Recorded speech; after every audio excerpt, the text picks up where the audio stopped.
Hello mga boss, welcome back dito sa ating YouTube channel. Kumusta? Salamat nga pala sa walang sawa at patuloy na pagsuporta dito sa ating YouTube channel. Okay, so meron na naman tayong i-update sa inyo mga boss para po sa lahat ng mga gusto pong mapalakas yung kanilang mga internet signal.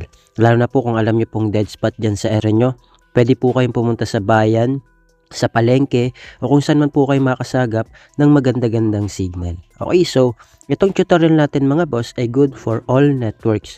Okay, mapa dito SIM ka, Smart, Token Text, Globe, or TM. So, pwede mo itong gawin. Okay, so ngayon mga boss, ako nga pala ay naka-Token Text at ang promo ko po ay Unli Data. Okay, so itong Unli Data ay para lang sa mga naka-Smart Token Text na SIM card. Okay, kung luma man yan o bago, okay lang yan. Para malaman nyo kung meron kayong Unli Data, pwede po kayong pumunta sa dial asterisk 123 number sign. Then i-call nyo po then yung number nyo na Token Text o Smart. Okay? I-call nyo po siya.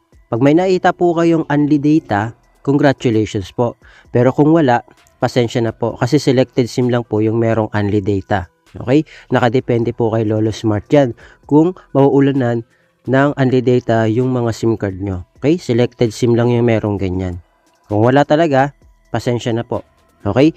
So, kung ano na lang po yung promo na ginagamit nyo, yun na lang po yung gawin nyo. Kasi ang importante dito, itong video tutorial natin, matulungan ko po kayo kung paano mapapalakas yung inyong mga internet data. Okay? So, ngayon mga boss, ganito yung gagawin natin. Punta tayo sa settings sa mga phone natin.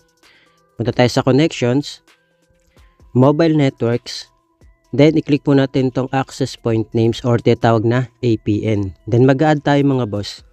So, ito po yung gagawin natin. Ito po yung pangalan niya. Fix 5G APN. Okay? Yan po yung name niya. Fix 5G APN.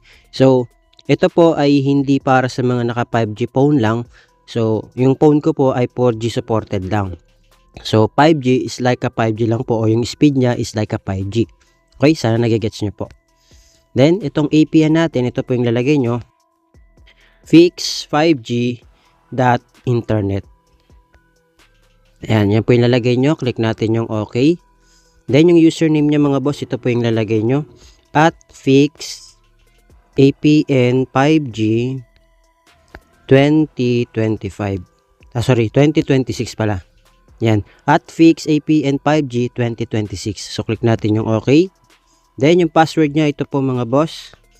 At fix APN 5G 2026. Ayan. So, ipa-flash ko na lang po dyan sa screen para makita nyo po. So, click natin yung OK. Then, yung server niya mga boss, ito po. google.com.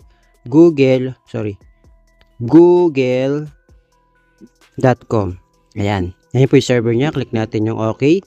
Then, pagdating dito sa kanyang authentication type mga boss, naka PAP or PAP lang po. Ayan. Then, dito sa kanyang APN type, wala na po kayong ibang gagawin, kundi naka-default lang po siya. Kung kailangan yung isulat nyo po. Kung kailangan i-click nyo po. Basta nakalagay dyan, default. So, click natin yung OK. Then yung kanyang APN protocol mga boss, IPv4, IPv6. Click nyo po yan. Then yung kanyang APN roaming protocol mga boss, ganoon din po, IPv4, IPv6. Then yung kanyang bearer mga boss, ito po, unspecified lang po siya. Bakit po? Para sa mga naka 2G, 3G, 4G LTE o 5G. Okay? Yan, may option tayo mga boss. Halimbawa, naka LTE kayo, pwedeng LTE lang.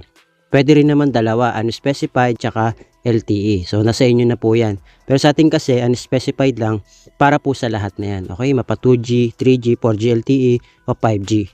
Okay? So, click natin yung okay. Then, isi-save na po natin siya. Kapag na-save na po natin siya mga boss, click po natin yung ginawa nating APN para siya na po yung magiging default natin. Okay? Then, pwede po kayo mag-airplane mode ng at least 5 to 10 seconds para ma-refresh po yung inyong internet data. Halimbawa, mababa yung speed test nyo, mag-airplane mode po kayo ng at least 5 to 10 seconds. Okay?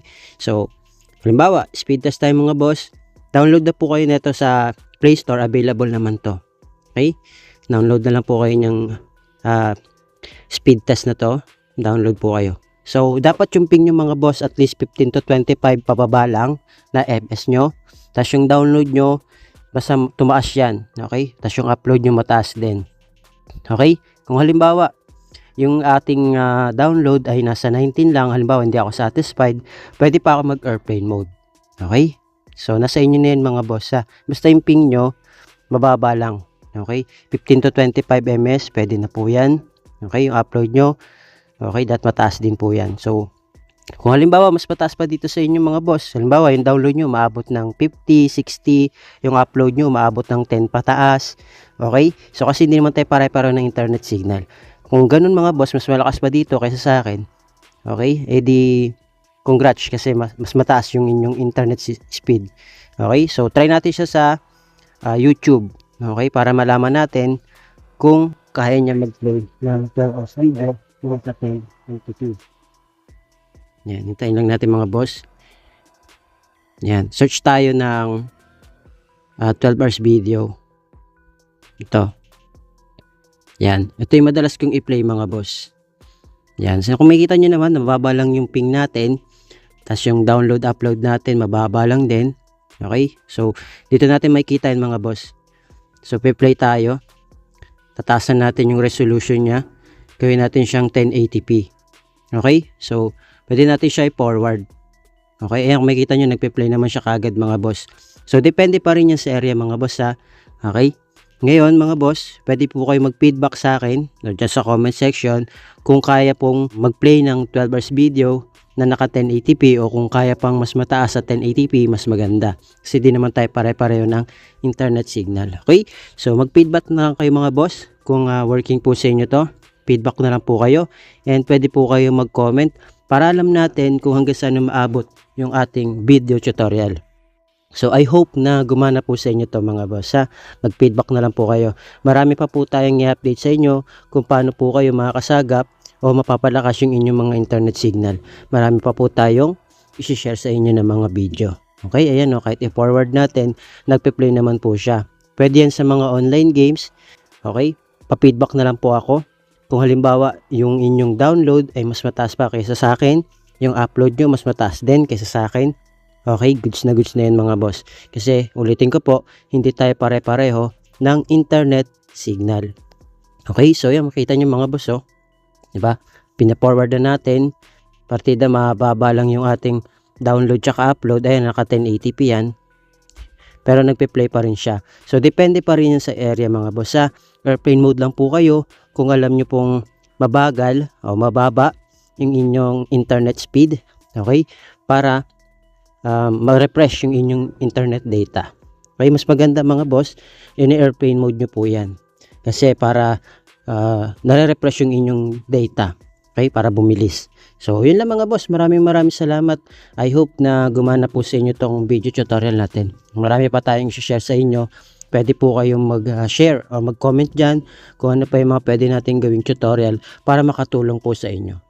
So, marami naman tayo dyan. May playlist tayo kung ano yung mga video na gusto nyo panoorin. Okay? So, yun na mga boss. Maraming salamat. Thank you, God bless. See you on my next video.